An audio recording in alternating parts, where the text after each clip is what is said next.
Good morning, everyone. It's certainly a pleasure to be here this morning, and I thank you all for joining us. And I want you to join me as well in welcoming to the table Mr. Dale Squires, who's the president of IceNet, which is a division of EON Inc., Mr. Tom Cutler from Rural Broadcasting Systems, and Paul Gujou over on this side, who is the CEO of Great Northern Wireless. I also have at the table with me this morning Mr. Mark Plowman, who is the ADM of Innovation and Strategic Investments with the Department of IBRD. He's going to answer at the end of it any of the tough technical questions that you have for me. So, as the Minister of Innovation, Business and Rural Development, we are very fortunate to be living and working in a province with a strong and dynamic economy. In recent years, a diverse business community has emerged throughout Newfoundland and Labrador. It is a community where small and medium-sized businesses and progressive community-based organizations play a substantial role in contributing to the growth of our economy and sustainable regions. As a government, we recognize the necessity of making strategic investments that strengthen that business community and support growth and viability so that regions can reach their greatest potential. Investment in broadband infrastructure is certainly one of the key components of community and business development. Therefore, I am pleased to be here today to announce the next phase of our Rural Broadband Initiative and to show just how far we have come to connect our province with a modern telecommunications service. We're going to pause now for a little video that I want you to see.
Certainly like to thank the creative juices in our department who put that together, and I love the look and feel of the synapses firing and so on.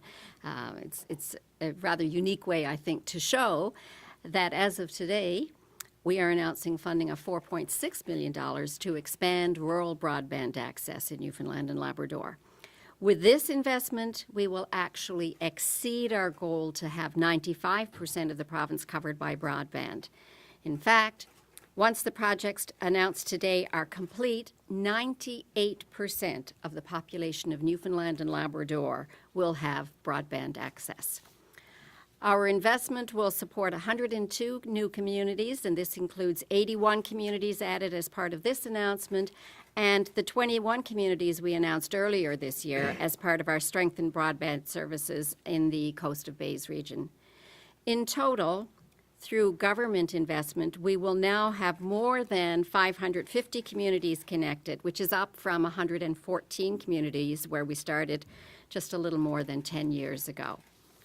Broadband access will be provided and implemented by EON, Bell Alliant, Great Northern Wireless, and Rural Broadcasting Systems are partners for this 5,086 household expansion. These companies were chosen as a result of a call for proposals in December of last year. Since 2003, our government's investment in broadband infrastructure is over $34 million and has to date leveraged more than $121 million from other sources for a total investment of over $155 million. A modern telecommunications system, as we all know, is vital in many aspects of education, healthcare, business, and community life, particularly in rural areas. For the province's communities and businesses to thrive and compete on a level playing field in today's global marketplace, access to broadband infrastructure is crucial. Accordingly, we need to be at the forefront of the technology movement and provide Newfoundlanders and Labradorians with every opportunity to be creative, to compete, and to succeed. Our commitment to rural broadband provides those innovative opportunities that encourage economic development across the province. In addition, communications infrastructure is central to stimulating prosperous communities and creating informed citizens, because greater access to new technologies provides rural residents with employment and academic opportunities, along with better access to government services, new ideas, innovation, and information. Our improved broadband capacity will support economic and social opportunities and provide a more attractive environment for business and community development and sustainability. It's a wonderful example of the positive outcomes that can be enjoyed when private and public sector organizations work together. And I want to commend the gentleman here at the table because we truly have worked very, very well together in creating a province where 98% of the population now has access to broadband. And so, gentlemen, I thank you. I thank your companies as well for the wonderful work that we've all done here together. As a result of our efforts, along with those of our strategic partners like EON, Bell Alliant, Great Northern Wireless, and Burgeo Broadcasting Systems, a high-speed internet system has been established throughout Newfoundland and Labrador, one that we will continue to build on. And we're not done yet. We have more projects in mind to further enhance coverage and connect even more of our citizens.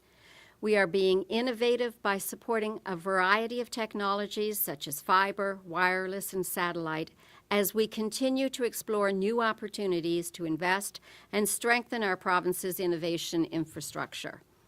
With the continued expansion of broadband coverage, we are moving the province's innovative infrastructure forward, and I look forward to seeing the positive results and effects on our business community and throughout Newfoundland and Labrador's rural communities.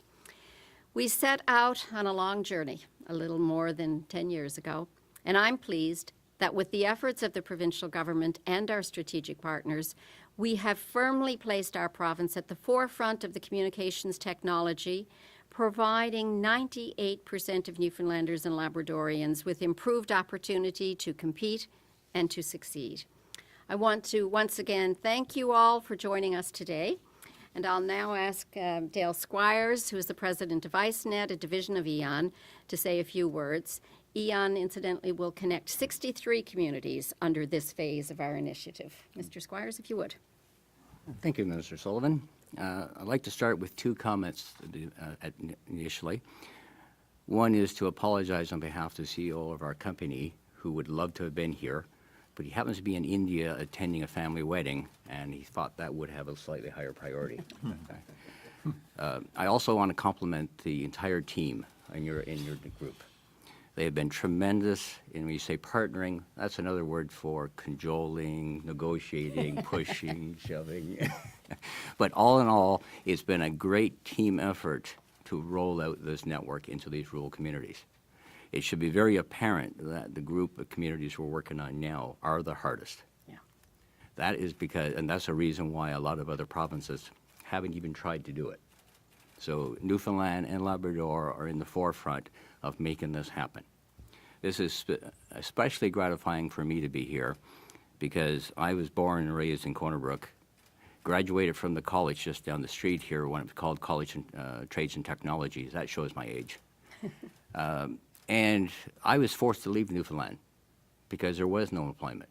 in the technology field.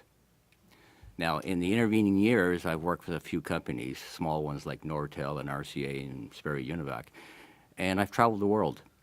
And I've been in Taiwan, I've been in Europe, I've been in China, I've been in Malaysia, I've been in Jamaica, and I've been installing systems, telecom systems. Actually, I've been in Newfoundland doing it too, with then Newtel. So it's very gratifying for me to be able to come back here at this point in my career and take those technologies and that learning and apply it in my home province, the province that educated me and set me forth into the world. And with that in mind, what we're trying to do here is take these communities of Newfoundland and make sure the young kids of this era don't have to leave. They should have the same opportunities here without having that difficult choice of leaving. At age 19, I left and went into the world. At age, I'm not going to define my age right now, I came back to help with this project. I'm very, very happy to be here. The products and the company I'm working with, just a few comments. This company is a great Canadian company, wholly-owned Canadian company that's competing on the world platform. To let you know the type of products that are being deployed in this rural environment in Newfoundland, we're not just coming in and putting internet into these communities. The products that we're going to use here and have been using in the last round currently operate the Central Bank of Libya's banking system, right down to the excuse me, right down to the individual ATM machines. It operates the telcos in India. We actually have them deployed in the police force private network in Malaysia and Jamaica.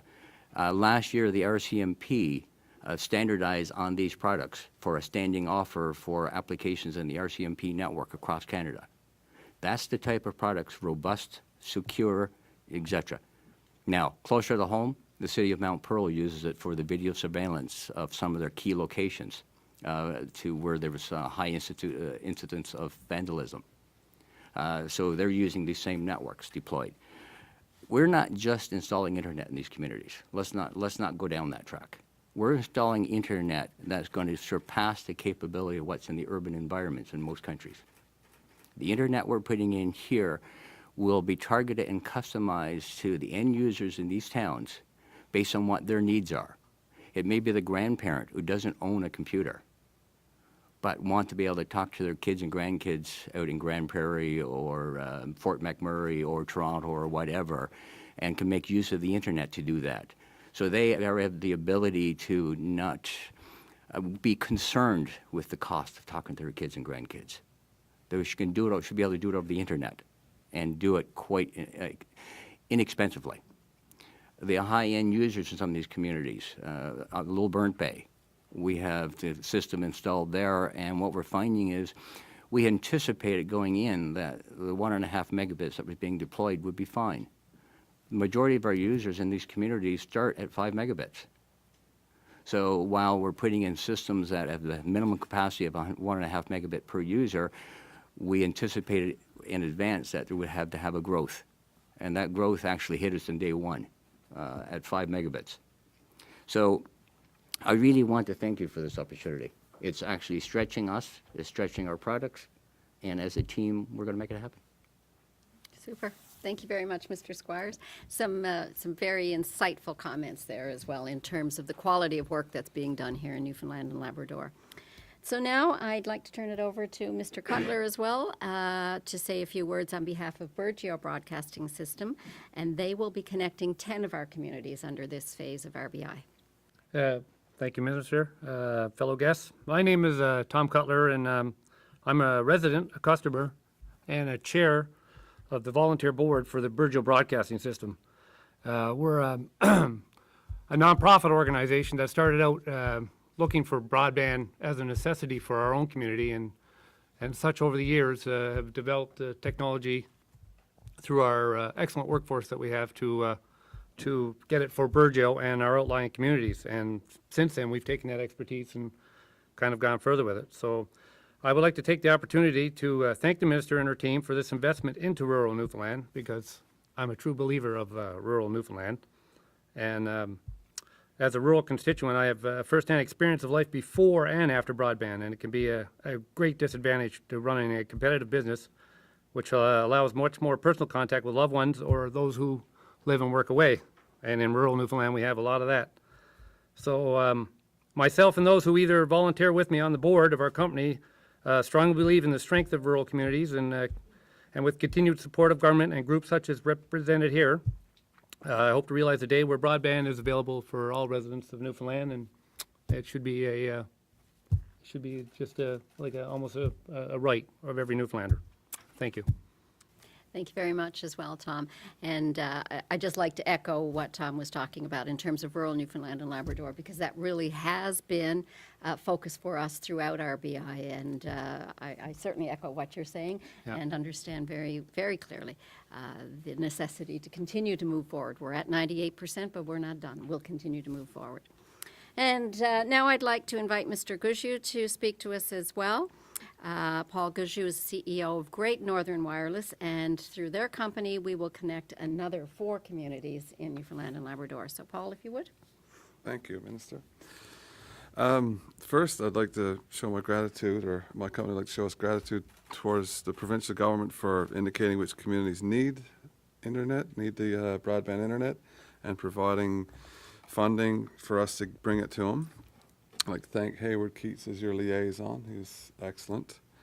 And I was listening to the previous speakers, and it's very interesting, especially about other governments helping. Like, I'm associated with a company in Ontario, and the other government in Ontario supports the last mile. This is what we call the last mile. We're getting into the smallest communities, into the little households. So this is the last mile. And in Ontario, they support it, but their support is not near to what the Newfoundland government offers in support. I'm really, really proud to be here, and really proud to thank the government for their support and help so we can get good internet to businesses and people at the last mile in the smallest communities. Thank you. Thank you very much. And again, that last mile is exceptionally important to us as well. And we too understand, when we look across this country, we see that there is about 93% of Alberta, the population of Alberta connected, about 94% of the population of British Columbia, and so on.